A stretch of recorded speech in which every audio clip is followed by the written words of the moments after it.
So there's an article, NBC News, on the Eisenhower, which, are you guys following the skipper of the Eisenhower on Twitter? I know you're not, Gonky, but Casmo, have you been watching? Like, I think it's Chowda Hill or something is his username. No.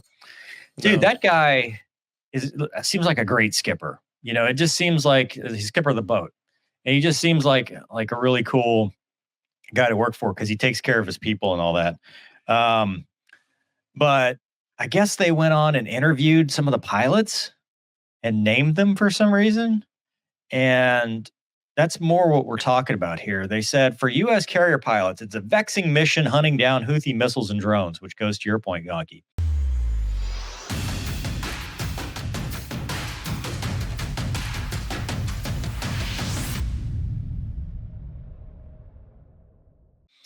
This lieutenant commander says, we did not train to come to the South Red Sea and do what we are currently doing. He's a Super Hornet pilot. When we first came out here, we had a lot of unknowns.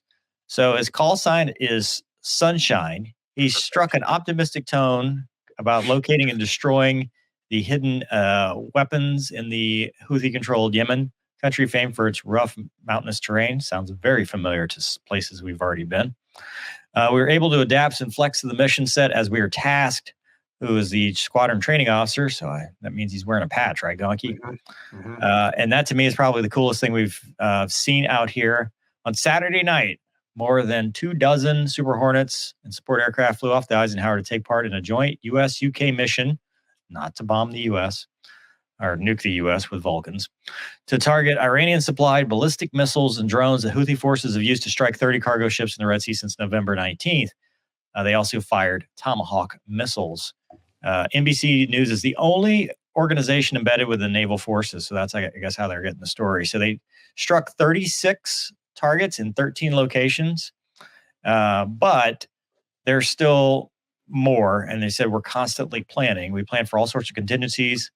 We are constantly looking at ways that we can provide options to our civilian leadership to degrade the Houthi capability. And he said, I would call last night's mission a success. We destroyed all of their targets. On one level, the mission and other pilots, it's not new. For more than 2 decades, we've been doing the whole thing in Iraq and Afghanistan. But scroll down, Doug. They start talking about trying to intercept. Yeah, so they have other tasks, and this is the big one. To your point, Gonky, to defend the Navy flotilla. Do you call it a flotilla? No. That sounds like from Mass Effect. No. Boats. Yeah, in the Red Sea from incoming Houthi anti-ship missiles or drones coming to the aid of commercial vessels under threat and fly over the area to demonstrate that the Red Sea is safe for civilian navigation. We will be airborne, and then if tasked, we will shift our position to protect ships that are distressed if called upon. Our presence is the important thing that reinforces that it's safe to operate in the Red Sea. 1 to 6 hour mission, he said. Planning begins about 12 hours prior. Flown in recent days with the first combat experience for some of the JOs or junior officers, but the pilots and aircrew say they believe they're carrying out their mission successfully. Scroll down, Doug. See if there's what was the other. Then they start talking to the helicopter guys that not only take off before, but they land last, and they're carrying Hellfire missiles and guns and rockets, and they're obviously the ones that shot the pirates before. So he says, nope, there's no fear, but we're ready to provide rescue regardless of location of the adversary. They're ready to take part in combat operations. There's just anxiety associated with the nervous energy to make sure you don't let the team down. Thanks, Doug. We'll go ahead and there's that. So I picked this article because I wanted to talk to you, Gonky. Is it really a lot of stuff they haven't trained for, or is it just the same old thing, different day? Well, I mean, honestly, how many times have you run an intercept on something going, I don't know, 80 knots? Right? I never, we trained to intercept aerial targets that were generally airplanes, like certain types of airplanes, usually, a striker flying a striker profile, a fighter flying a fighter profile, that kind of stuff. The whole drone thing, it's new, and I don't know if there's tactics. I don't know if there's specific training they're getting regarding, running intercepts against drones. The Super Hornet's more than capable of doing it. But the details of it, I don't know. And it wouldn't surprise me if they didn't have, the exact training to do the job that they're doing. But I mean, man, an aerial target's an aerial target, right? So, and it really depends on, are there orders, to intercept an ID first, or is it, hey, this is hostile, right? Because if it's hostile and you've correlated, right, and the Swiss cheese is all lined up, you can shoot them at range, no big deal. But if you gotta, can you imagine like intercepting and IDing a drone cruising at, I don't know how high off the water, just going really slow? It'd be hard, right? I mean, it would be hard in the sense of seeing it with your eyeballs because you're probably moving pretty quick. But if you did see it, it's like, well, it has to be a drone because it's tiny. I mean, right? we just had hearings about stuff we couldn't identify in front of Congress about stuff that's over the water, and you don't know what it is. I mean, dude, the short answer to your question is I've never received any training specifically doing what the guys are doing now out at sea, and I would be surprised if even they did. I think they are adapting and overcoming. I mean, Casmo, to your point previously about the drills, about the Joint Readiness Center and stuff, I mean, that's stuff that's been integrated. And I mean, I think you have to, across the board, integrate it into all areas of operation.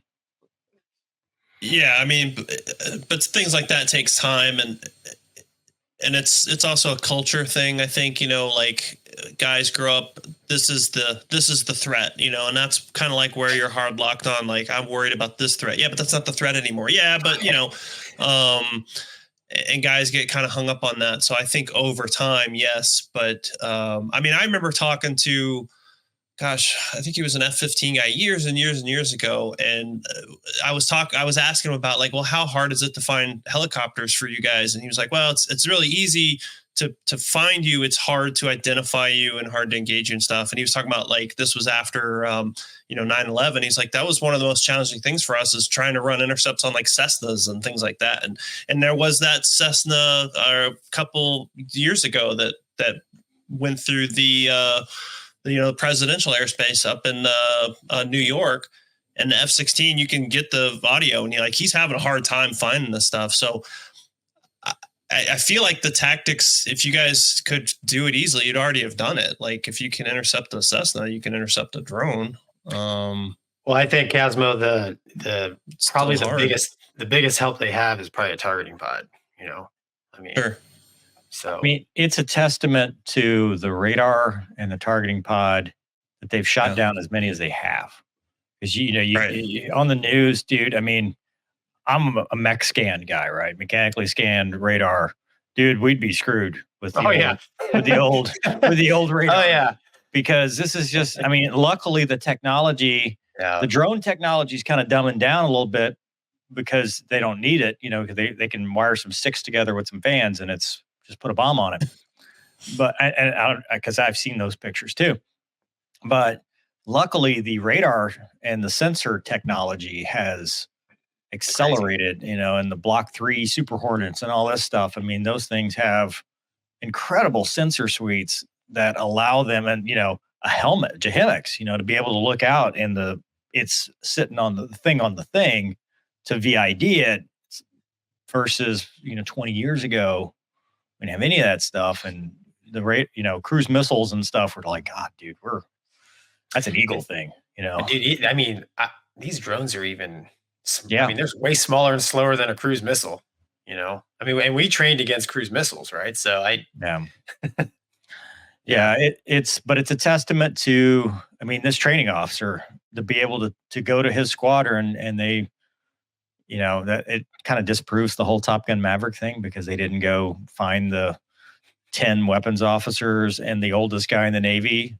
They just said, hey, on the Enterprise, who do we have? Oh, we have a training officer. Yeah, let's let him do this. Can we just figure this out ourselves? Yeah, cool. Yeah. Well, I mean, I'm sure there's like, hey, Tipper. There's this thing just launched. Right? There's a whole. It's not just the fighter pilots out there making it happen. That's You're right. saying they got the so. oldest fighter pilot to come out and see if he could help? Not you. I'm younger than you, Donkey, so This is your day jobs. yeah. It's garbage. It's garbage. Get it out of here. Yeah, exactly. Sir, we Well, just look printed at it. that for you. Screw your limitations. Exactly. Yeah. That's all I do. Screw your ops limits. Well, he did overspeed and over G the jet, so there's that.